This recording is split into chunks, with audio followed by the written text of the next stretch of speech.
Sekretari i Shtetit Marco Rubio ka zhvilluar bisedime sekrete me nipin dhe kujdestarin de facto të diktatorit të plakur të Kubës Raul Castro, ndërkohë që Washingtoni ushtron presion të madh mbi regjimin e Havanës, tregojnë tre burime për Axios.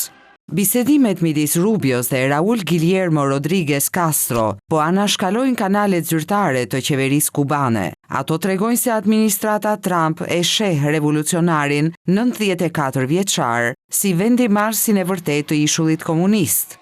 Unë nuk do t'i quaja këto negociata, ajsa diskutime në fakt për të ardhmen, ka thënë një zyrtar i lartë i administratës Trump. Rubio dhe ekipi i tij e shohin nipin 41 vjeçar dhe rrethin e tij si përfaqësues të kubanezëve të rinj me mendje biznesi, për të cilët komunizmi revolucionar ka dështuar dhe shohin vlerë në afrimin me Shtetet e Bashkuara. Pozicioni ynë qëndrimi i qeverisë amerikane është se regjimi duhet të largohet, ka thënë zyrtari i lartë. Por se si duket saktësisht kjo varet nga presidenti Trump dhe ai ende nuk ka vendosur. Rubio është ende në diskutime me nipin. I quajtur Raulito, Castro i ri njihet në qarqet politike me nofkën e tij El Cangrejo, Gaforia, sepse ka një gishtë të deformuar. Pas 67 vjetësh sanksionesh amerikane dhe keq menaxhimi kubanez, qeveria totalitare duket më afër se kurrë rënjes, ndërsa ishulli është në prag të një krize humanitare. Rrjeti elektrik po dështon, spitalet po kufizojnë operacionet, ushqimi dhe karburanti janë gjithnjë më të pakta, turizmi po thahet, mbeturinat e pambledhura grumbullohen në qoshe rrugësh. Trazirat u përshkallëzuan pasi Trump urdhëroi rrëmbimin dhe ekstradimin më 3 janar të udhëheqësit socialist të Venezuelës, Nicolas Maduro, i cili në thelb furnizonte Kubën me naftë falas. Më 29 janar, Trump kërcënoi me sanksione furnizuesin tjetër të madh të naftës së ishullit, Meksikën.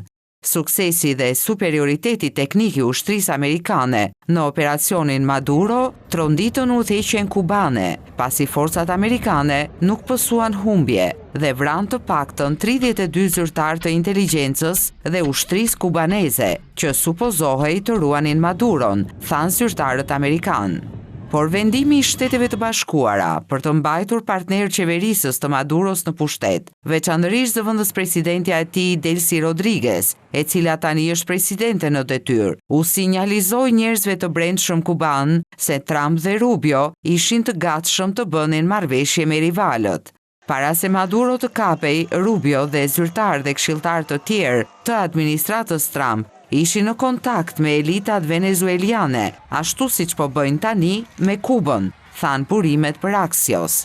Ata po kërkojnë delsin e ardhshëm në Kubë, tha një burim i njohur me bisedimet. Këshilltarët e Trump kanë folur me kuban të tjerë me ndikim përveç Castro së ri, por ai është parë si figura më e rëndësishme në ishull për t'u kultivuar.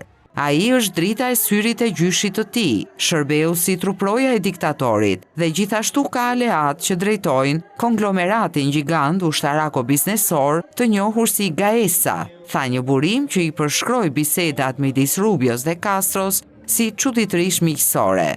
Nuk ka debate politike për të kaluarën, bëhet fjalë për të ardhmen, tha burimi, duke vënë në dukje trashëgiminë e tyre të përbashkët kubaneze dhe thekset që janë gjuha e përbashkët e Miamit dhe i qyteteve përreth. Ashtu si në Venezuelë, thon analistët, ata presin që Trump të lërë disa zyrtar në pushtet në Kubë dhe të mos kërkojë një ndryshim të plotë të regjimit për shkak të kujtimeve të debathifikimit katastrofik pas pushtimit të Irakut në vitin 2003. Disa antarë të familjes Castro, përfshirë Raul Castron, mund të mos detyrohen të shkojnë në mërgim, sipas një marrëveshje me Trump, e cila do të zemëronte mërgjimtarët kuban në Miami.